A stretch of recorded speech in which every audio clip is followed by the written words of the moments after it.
Is your marriage on the rocks? Do you believe it is over? Or have you asked yourself, how do we fight fair? How can we make decisions together without conflict? How can we develop real intimacy? Does my marriage matter? All these questions will be answered and more with the Marriage Matters podcast hosted by Minister Adrian C. Walker II. Tune in Tuesdays at 10 a.m. Pacific Time, and together we will destroy the back of divorce, because marriage does matter. Good morning and or afternoon, wherever you're listening at. This is Minister Adrian Walker II, and I am hosting outside of California. It's real sunny out here. And today we're going to talk about silent marriage killers. So today on the Marriage Matters podcast, I'm going to outline some things that are really no secret, but are easily overlooked. Now, last week we talked about building a foundation within your marriage. Today, I want to discuss the silent marriage killers in our marriages. And as I'm going through these, I want every listener out there, all of you, to do a self-assessment with an open heart and see if your marriage can identify. There are so many marriage killers out there. It would take countless hours, I kid you not, to describe them all. And even then, we'd only scratch the surface. Any one of the following silent killers can literally rip a relationship to shreds if given the opportunity to do so. So today, we're going to go over the top 12, I came up with 13 marriage killers that you can take heed, listen to, and see if this is something that's going on with you. And if not, you can identify what could potentially happen and cut it off at the head before it even happens. So the first one I want to discuss with you all today is overcommitment. Now, this is something that you need to watch out for. It's especially important for our young couples out there who are trying to get started in a profession, going to school, things like that. So don't try to overexert yourself.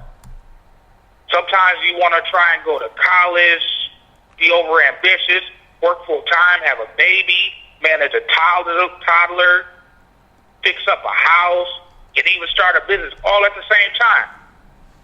Realistically, it's not a good idea. And this is something that I feel sounds ridiculous. Don't you think? But many of our young couples do just that and are then surprised when their marriages fall apart. I mean, why wouldn't they? The only time they see each other is when they are worn out. Husbands and wives really need to reserve the time for one another if they hope to keep their love alive. All right?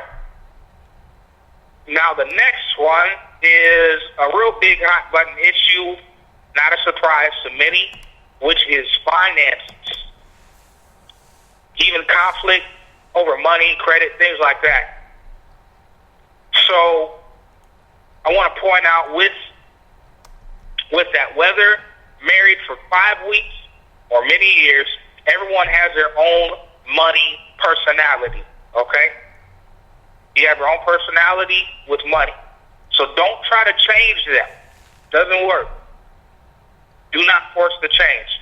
It can wreak havoc and cause unnecessary arguments. Instead, discuss it and try to get to the root. Compromise.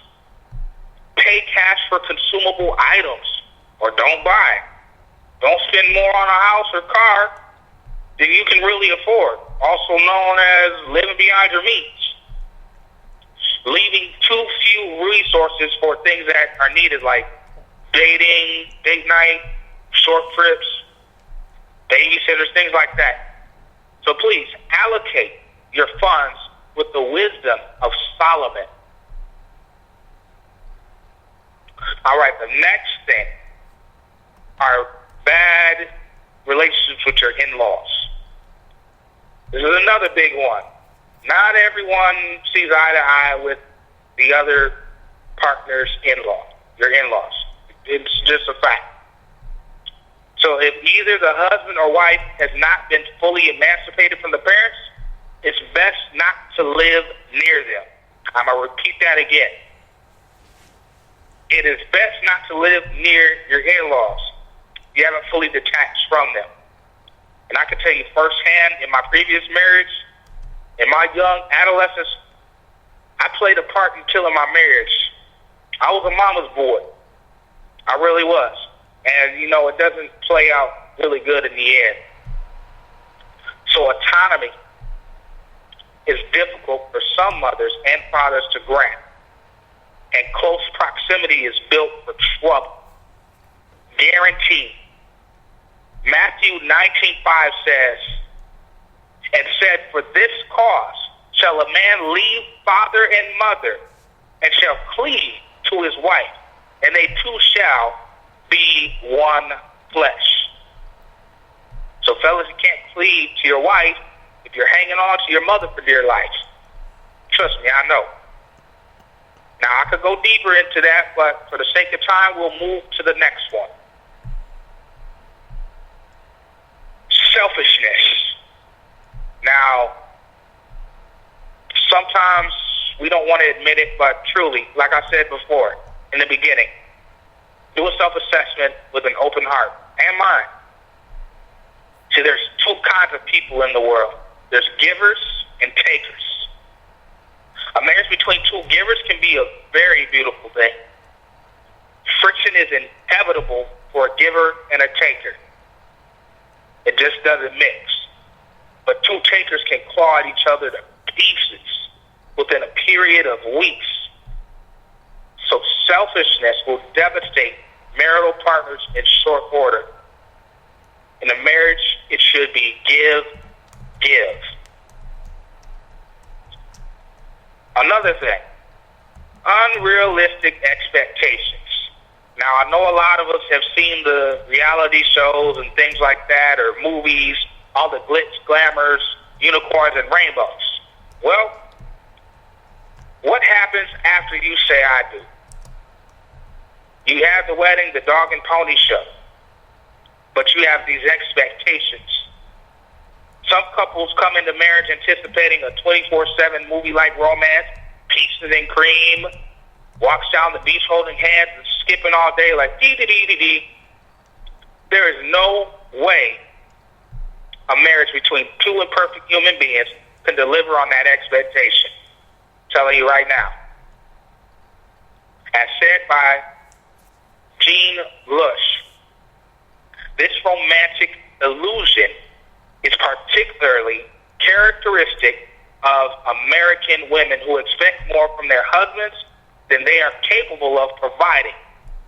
This honestly does go both ways. There has only been one perfect human being that walked this earth, and his name is Jesus.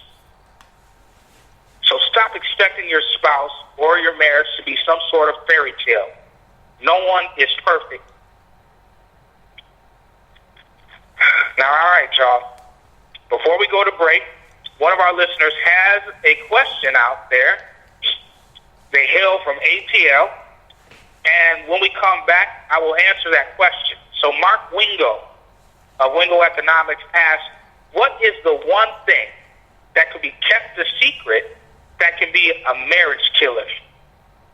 Okay, everyone, we are going to take a short break. Welcome to the Marriage Matters podcast, hosted by Minister Adrian C. Walker II, owner and founder of Marriage Matters Ministries and Apparel, where he provides marital coaching and advice. This podcast is for those who are interested in real learning in how to overcome relationship obstructions, love better, and secure a long-lasting relationship God's way. View it as...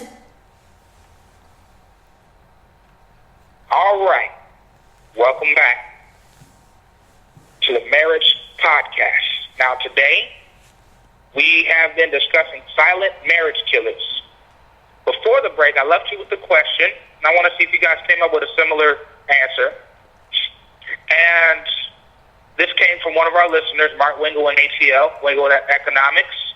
And he asked, what is the one thing that could be kept secret that could be a marriage killer? Well, Mark, I would have to say that any secret could kill a marriage.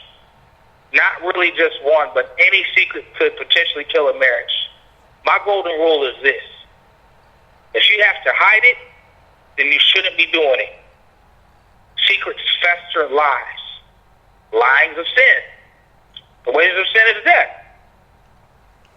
Hence, the death of a marriage. Now, I know the scripture speaks about it, as a physical death, but think about that. That lie can bring death to your marriage. We would be here all day talking about secrets, but if I had to choose one, really, I'd have to say financial secrets. Again, this is Marriage Matters Podcast, hosted by myself, Adrian Walker. Now, the next marriage killer that I'd like to discuss with you all is invading space, smothering. So, this is for those who like to violate the breathing room, needed by their spouse, quickly suffocating them and destroying the attraction between them. Jealousy is one way the phenomenon really manifests itself. Another is poor self-concept, which leads the insecure spouse to build a cage around the other. It often suffocates the relationship. Love must be free. I'm going to say that again. Love must be free. And it must be confident. All right? The next thing I'd like to talk about is sexual frustration. And we all know its partner in crime, the greener grass. Now, it's a deadly combination. The grass, is definitely not greener on the other side. Tend to your own grass, people. Don't try to go over to someone else's lawn. Tend to your own grass at home. Men, be patient with your wives. Learn each other's love language. Always remember that you only have eyes for each other. Guard your heart. Guard your mind. All right? The next thing is loss of job or even a failing business. Failure in work does bad things to men, especially. I know from experience. As a man, I take pride in being able to provide for my family. And it hurts when you feel like you cannot fulfill that need. Our agitation, men, over financial reverses sometimes. It precipitates anger within the family. But remember, who has truly provided for you in the first place? God, Jehovah Jireh, our provider. So have faith and trust He will provide as long as you do what you need to do. Because faith without works is dead. Next thing is success. It's almost more risky than succeeding wildly as it is to fail miserably in business. King Solomon wrote, "Give me neither poverty nor riches, but give me only my daily bread." So be mindful of that. Success can be just as bad as failing. Be humble. Another hot button issue: alcohol, substance abuse. These are notorious killers, not only in the physical, but in the spiritual. But of the people who indulge excessively, research indicates that 40% of all Americans and Canadians are close family members of an alcoholic. I have family members that have succumbed to this. Statistics show that